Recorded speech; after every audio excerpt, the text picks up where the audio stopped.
Who is ready to rock in Lake County? Brian Layton is a Minnesotan. He's an Emmy Award-winning singer and songwriter, and he and his band, GB Layton, have released 14 albums over the last 3 decades. So you can see Brian perform Thursday at Castle Danger Brewery in Two Harbors. It is a kickoff of Lovin' Lake County's new tourism campaign, aiming to attract new visitors to Lake County. Brian's here to tell us all about it. Brian, thanks for joining us. Hi. Thank you. Good morning. Welcome. Castle Danger is a great spot to start. Yeah, not a bad place right there on the lake. Yeah, It's an awesome spot. Yeah. So tell us about your musical background for those who aren't familiar. Started in the cities here in the late '80s.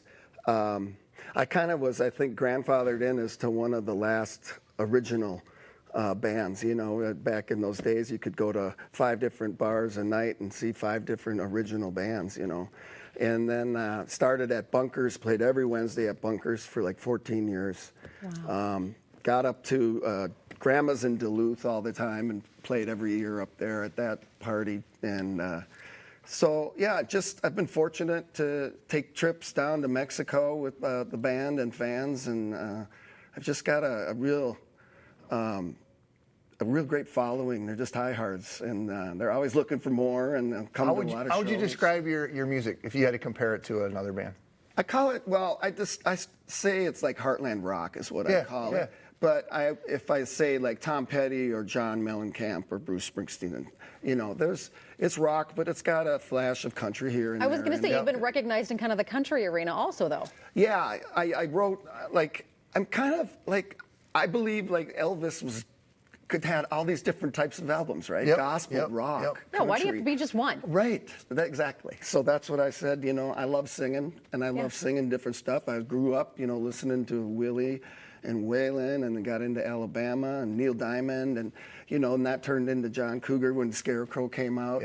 And Bruce Springsteen's Nebraska, and so that's just, and like, you know, in the late '80s, I couldn't sing those high hair band metal songs, you know, so it was like, if I write my own, and they can't sing them now anyway. Yeah, right. Yeah, a lot of them can't. Yeah, they get they have like the real sound guy from the band. You know? Right. So, Brian, tell us a little bit about your connection to Lake County. Yeah, we have kind of a mutual connection with Parthay Productions up there out of Superior, and I've worked with them before on another project, and they went with Lake County and decided to do this campaign and asked if I would like to be like the host for the commercials that they're doing and go up there. And it's like, what do I have to do? Oh, you have to go up 4 times a year and do a bunch of fun stuff. And it's like, okay. Yeah, I saw a picture of you fishing, and you got a nice fish. Yeah. Juggling. Juggling. Juggling, yeah, pies. It was making pies. Playing music pretzel in the at the lighthouse. Tipsy Mosquito, learning how to make mock cocktails, and yeah, just doing a bunch of fun stuff. Fish.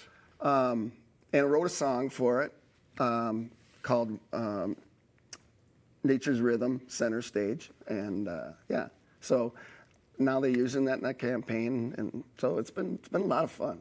And I've just only gone one time. I got through go up 3 more. It sounds like a great gig. Congratulations. Yeah, it is. It's nice to do something that's not musical, not bars all the time, you know, and just I've always played up north there, but it's kind of like driven up there and then driven home.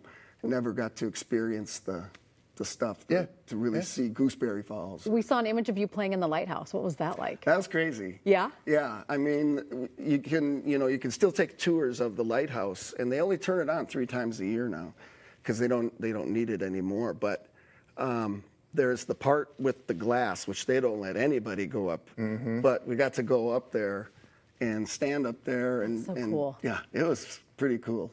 I got to do that. I got to make pies. I got to go to... they named the pie after you, which actually, if people are wondering why there's pies sitting here in front of us. The G-Berry. Well, that doesn't happen every day. This is from the Rustic Inn Cafe? Yes. And tell us about this pie, because this is the one that they named after you, right? Well, for fun. But they normally carve in what kind of pie it is on the top. before it goes in the oven. So when it comes out, because they make 150 to 200 pies a day. Oh, wow.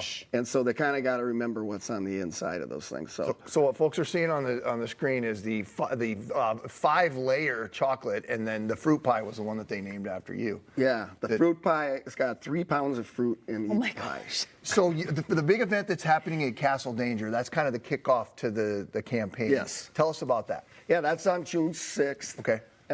Hopefully outside, if the weather cooperates with us. And it's just kind of like the beginning of the campaign. Here we are, you know, and this is going to start going, and people are going to start seeing this everywhere, you know. So the band is going up there, and we're going to play a show and just have a lot of fun. It's the time of year where we start know. thinking about it. And they had a rough Outdoor winter music. because the winter weather didn't Yep. really hit like it was supposed to. And bring in all the winter sports Yeah, and the activity yeah. people were Yeah. hoping for. Yeah. You're going to stick around for 5 Facts, but before we go, you lost your dad not too long ago. Yeah, September. In September. I'm sorry. Thank you. That was really hard for you, and Yeah. and you kind of turned more even to music. I mean, you've been doing music for 30 years, but that kind of helped you get through the loss of your father. Tell us a little bit about that. and Yeah, how music definitely. I helped. mean, I had a pretty incredible relationship with my parents. I lived in a house in New Brighton, and my dad and mom lived in a condo, and he's a garage guy, and so he was just going crazy. Nuts, yeah. And guy flipped the house across the street from me, and my kids were young at the time, and my dad said, "What do you think if I put a bid on that house?" And I'm like, "Oh yeah, do it," because then I have built-in babysitters Yeah. across the street. I mean, you know, after Friday nights of playing, the boys would wake me up and go, "I'm going to Grandma's for breakfast." It's like, "Oh, great, go." Bring you home know. a plate when you come. And so their relationship, you know, with my kids with their grandparents was just great. But mine with my dad was always special, just because, you know, he was a police officer for 32 years, and I always wanted to be a cop, and he talked me out of it. He said, "If you're going to do anything, be a fireman." But I didn't end up being a cop. I wanted to be, but thank God I didn't nowadays. But I do whatever I can for the police, for the military, for fire. If they call, they got me, you know. So I try and give back in whatever way I can to the police. Wonderful. All right, well, Brian's going to stick around. We're going to do 5 Facts with you when we come back.